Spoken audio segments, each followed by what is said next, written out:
बसपा ने मुस्लिमों को वोट बैंक की तरह किया इस्तेमाल। ओम प्रकाश राजभर जनपद आगमन पर सुबह सपा के राष्ट्रीय अध्यक्ष का हुआ जगह जगह भव्य स्वागत। अमरोहा सुहेल भारतीय समाज पार्टी के राष्ट्रीय अध्यक्ष व प्रदेश सरकार में कैबिनेट मंत्री ओम प्रकाश राजभर ने कहा कि सपा व बसपा ने मुस्लिमों का वोट लेकर उनको ठगा है।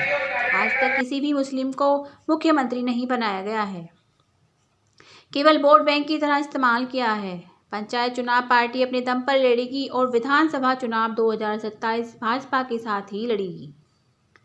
रविवार को कैबिनेट मंत्री ओम प्रकाश राजभर ने कैसर रोड स्थित एक निजी इंस्टीट्यूट में विशाल जनसभा को संबोधित किया। कहा कि सुबह सपा का प्रयास है कि सभी को समान शिक्षा का अधिकार लागू कराया जाए। क्या मांग तुम्हारी? सर भाई बताओ। सर मांग क्या हमारी? क्या तुम्हारा फोन आया था कभी? हम मतलब ना संविदा कर्मचारी ना स्थायी कर्मचारी है। सरकार ने हमें संविदा कर्मचारी के उसमें मतलब रखा था और क्या बोलते 6000 रुपये हमारे मानदेय है और पेंशन नहीं मिलता है। हमें जो मतलब अनुबंध प्रक्रिया हटाकर हमें परमानेंट किया जाए और हमारी मांगों को सुना जाए, मान्यता बढ़ाया जाए। सही बात सही है कि शिक्षित हो, संगठित हो और संघर्ष करो। और शिक्षा के सवाल पे जब गरीबों से बात करिए तो गरीब कहता है कि पैसा कहाँ है। गरीब कहता है कि पैसा हमारे पास कहाँ है कि हम बच्चे को पढ़ाने। यहाँ जितने लोग आए हैं ईमानदारी से बताओ, जिसके घर में मोबाइल हो गया हाथ उठाओ तो जिसके घर मोबाइल जानते हैं ना? घर में मोबाइल है आप लोगों के घर में? अब हाथ नीचे करो। जिसके मोबाइल का रिचार्ज 5 घंटे खत्म हो जाए तो वो तो पागल हो जाता है। जिसके घर में मोबाइल जिसके पास मोबाइल अंदर है अंदर 5 घंटे उसका रिचार्ज न हो पावे तो वो पागल हो जाता है। आ जाओ अंदर, उसके आसपास ही आ जाओ, उसके आसपास ही बोलो, जोर से बोलो। सही है ना?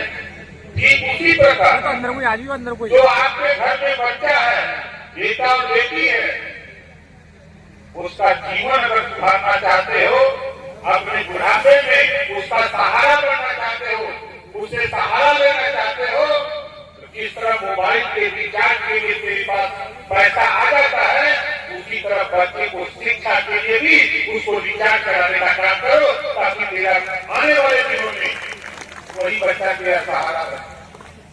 ये बात हम आपसे कहने के लिए घूम रहे हैं। आज क्या करे तो अमीर का बेटा कॉन्वेंट में पढ़ता है मास्टर कंप्यूटर और गरीब का बेटा प्राइमरी में पढ़ता है सरकारी स्कूल में बन से भरोसा।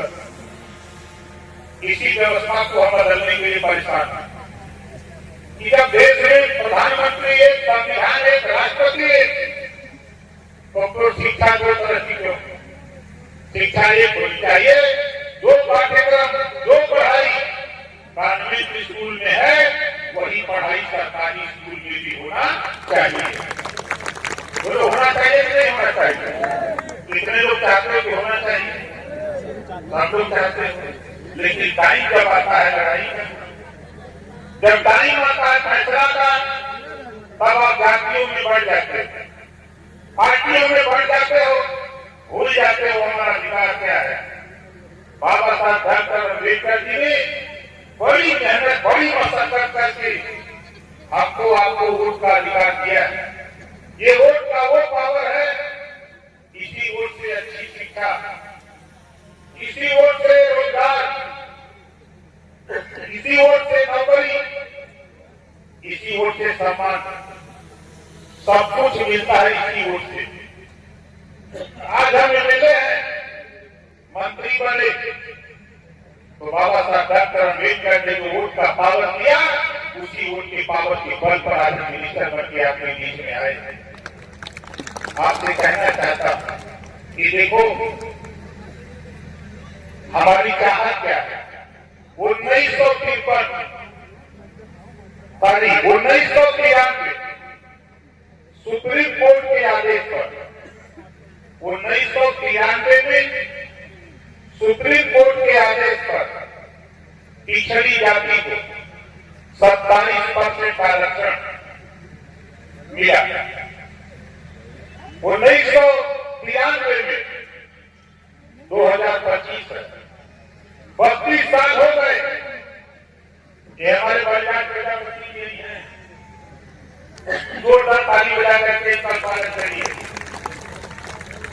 आज अगर अमरोहा जिले में पूछा जाए या मुरादाबाद कमिश्नरी में पूछा जाए तो प्रजापति का बेटा दरोगा नहीं मिलेगा, पाल का नहीं मिलेगा, सैनिक का नहीं मिलेगा, बंजारा का नहीं मिलेगा, हरकवंशी आरक का नहीं मिलेगा, ठके का नहीं मिलेगा, दुल्हा भैया ताली साई करके फकीर का नहीं मिलेगा।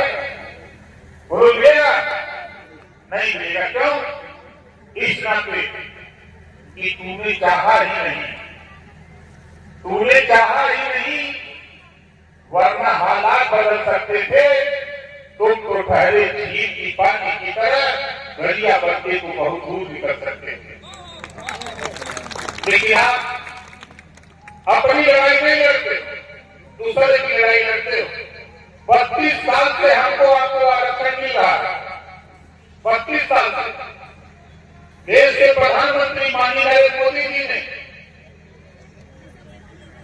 27% आरक्षण को बांट करके देने के लिए रोहिणी आयोग का गठन किया।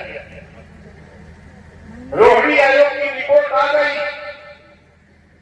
और रोहिणी आयोग की रिपोर्ट 7, 9, 11 7% मजबूत लोग, 9% पिछड़ा जो थोड़ा हिस्सा पाए हैं, 11% वो लोग जो हिस्सा आज तक पाए ही नहीं।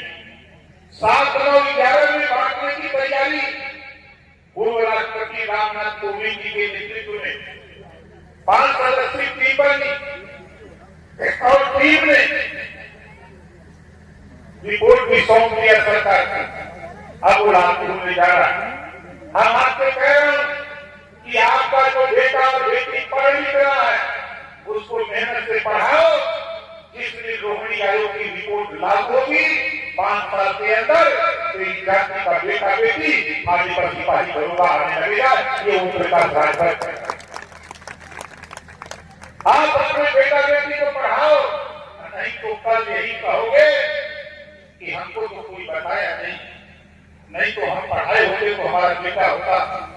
100 दरोगा की भर्ती होगी तो सर्वाधिक पिछड़ा का 11 दरोगा होगा।